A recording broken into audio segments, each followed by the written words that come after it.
Hi friends, எல்லோருக்கும் வணக்கம். இன்றைக்கி நம்ம ஒரு சூப்பரான இடத்துக்கு வந்திருக்கோங்க. இந்த இடத்தோட பேர் ஸ்டார்மைன் சஸ்பென்ஷன் பிரிட்ஜ். இது எங்கே இருக்குன்னா ட்ரம்ஹெல்லரில் ஆல்பர்ட்டாவில் இருக்குது. இந்த ஸ்டார்மைன் சஸ்பென்ஷன் பிரிட்ஜ் வந்து இன்னொரு விதமாகவும் கூப்பிடப்படுது. இதுக்கு ரோஸ்டேல் சஸ்பென்ஷன் பிரிட்ஜ்னு சொல்கிறாங்க. இது வந்து ஒரு ஹிஸ்டாரிக் பெடஸ்ட்ரியன் பிரிட்ஜ். இந்த பிரிட்ஜ் வந்து நடக்க மட்டும்தான் யூஸ் பண்ண முடியும். மற்றபடிக்கு இதில் பைக்ஸோ காரோ எதுவுமே போகாது, எதுவுமே யூஸ் பண்ணுறதில்ல. இது வந்து எந்த ரிவர் மேலே அமைஞ்சிருக்குன்னா ரெட் டீர் ரிவர் மேலே அமைஞ்சிருக்கு.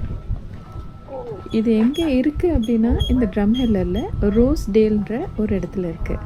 அதனால தான் இதை ரோஸ்டேல் சஸ்பென்ஷன் பிரிட்ஜ்னு கூப்பிடுறாங்க. இது மொத்தம் 380 ஃபீட் 300 அடி நீளம் கொண்டது. இந்த பிரிட்ஜ் வந்து இந்த பிரிட்ஜுக்கு இன்னொரு பேருங்க இருக்குங்க. இதுக்கு இன்னொரு பேர் வந்து ஸ்விங்கிங் பிரிட்ஜுன்னு சொல்கிறாங்க. ஏன்னா காற்றடிக்கும் போது நம்ம நடக்கும்போது இது ஸ்லைட்டாக நகரும். அதனால் இதை ஸ்விங்கிங் பிரிட்ஜ், ஊஞ்சல் பிரிட்ஜுன்னு சொல்கிறாங்க. இது வந்து ஃபஸ்ட்டு 1931 கட்டியிருக்காங்க.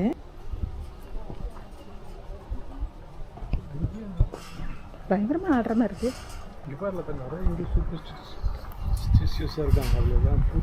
பூட்டு போட்டு அனுப்பி வேறு விட்டுருக்கேங்க பாருங்க. இங்கே பாருங்க 21, 24 வரைக்கும் லைனாக போட்டிருக்குறாங்க. லவ் லாக்ஸ், இந்த பிரிட்ஜுக்கு லவ் லாக்ஸ் போடுறதுன்றது ஆனால் வந்து தொன்று பழக்கம். இது வந்து ஃபஸ்ட்டு 1931 கட்டினாங்க.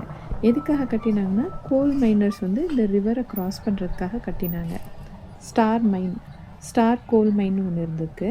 அந்த கோல் மைனில் போயிட்டு கோலெல்லாம் எடுத்துகிட்டு, அதாவது அந்த மைனர்ஸ் போகிறதுக்கு வழியாக இது இருந்திருக்கு. இது கட்டுறதுக்கு முன்னாடி வரைக்கும் மேலே ரோப் கார்லேயும் இல்லைன்னா கீழே வந்து ரோப் போட்லேயும் போயிட்டு இருந்திருக்காங்க. அப்புறமா ஸ்டார் மைனை வந்து 1957 க்ளோஸ் பண்ணிட்டாங்க. அதுக்கப்புறம் இந்த பிரிட்ஜுக்கு வேலையே இல்லை.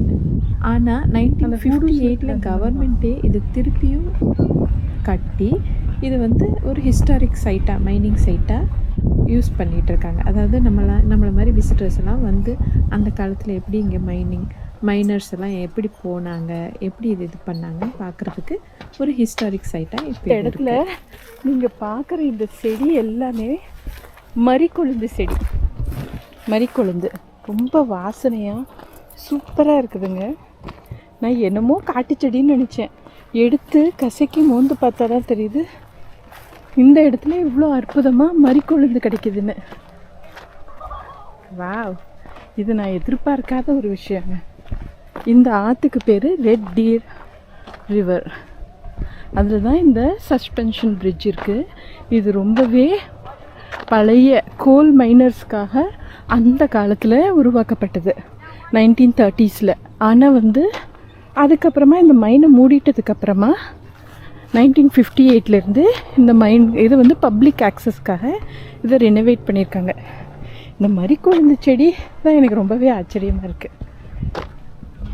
இந்த எல்லோ கலர் பூச்செடியும் ரொம்ப அழகாக தான் இருக்குது.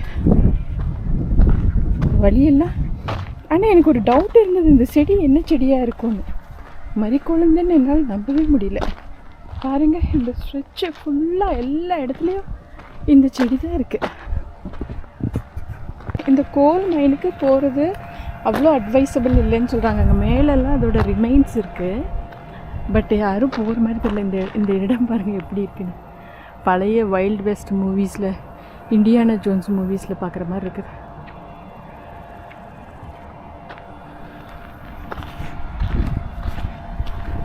அங்கே என்னடா இருக்கு? எதுவுமே இல்லையா? நம்ம இங்கேயே திரும்பிக்கலாங்க. இங்கே வழியெல்லாம் ரொம்ப இதாக இருக்குது. அங்கே ஒன்றுமே இல்லைன்னு என் பையன் வேறு சொல்லிட்டு போகிறான். இது வைல்டு மஸ்டர்ட். இது வைல்டு மஸ்டர்ட்னு சொல்லுவாங்க இந்த பூச்செடியை. இந்த மஞ்சள் கலர் பூ என்னன்னு தெரில, கூகுள் லென்ஸில் போட்டு பார்க்கணும். இந்த செடி பேர் வந்து யாரோ. இந்த யாரோ வந்து நிறைய மூலிகை மெடிசினல் பெனிஃபிட்ஸ் இருக்குதுன்னு சொல்கிறாங்க இந்த செடிக்கு. அங்கே உள்ளுக்குள்ளெல்லாம் நிறையா இருக்குது பாருங்க. ஆனால் மறிக்கொழுந்து தாங்க எனக்கு ரொம்பவே ஆச்சரியத்தை கொடுக்குது. இந்த ஃபுல்லாக மறிக்கொழுந்து ஃபாரஸ்ட் மாதிரி இருக்குது இந்த இடம். நிறைய பேர் வர ஆரம்பிச்சிட்டாங்க. அங்கே மேலே எல்லாம் வந்து நமக்கு அந்த கோல் மைனோட ரிமைன்ஸ் கட்டிங் எல்லாம் கீழே கிடக்கிறதுக்கு பார்க்க முடியுது பாருங்க. இதுதான் எங்கள் ரூம்லேருந்து தெரிகிற வியூ.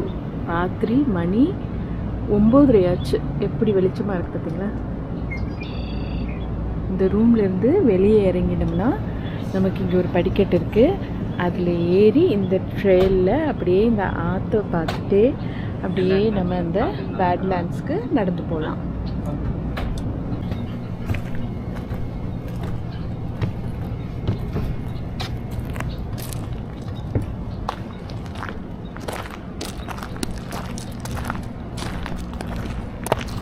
இப்போ பார்த்தீங்களா, வேர்ல்ட்ஸ் லார்ஜஸ்ட் டைனோசர் தான் அங்கே இருக்குது, மேன்மேட் டைனோசர்.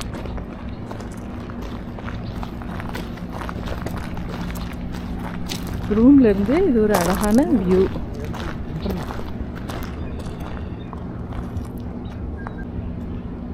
நம்ம எங்கே தங்கியிருக்கோம் அப்படின்னா இந்த ட்ராவல் லாட்ஜில் தான் அந்த 3வது ரூமில் இருக்கோம்.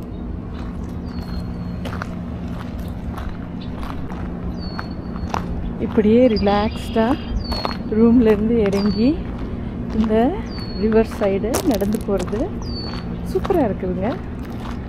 நல்ல ரிலாக்ஸேஷன். மதியானம்லாம் ஊர் சுற்றி பார்த்துட்டு வந்துட்டு ராத்திரி ஜாலியாக சாப்பிட்டு முடிச்சு ஒரு சின்ன நடை.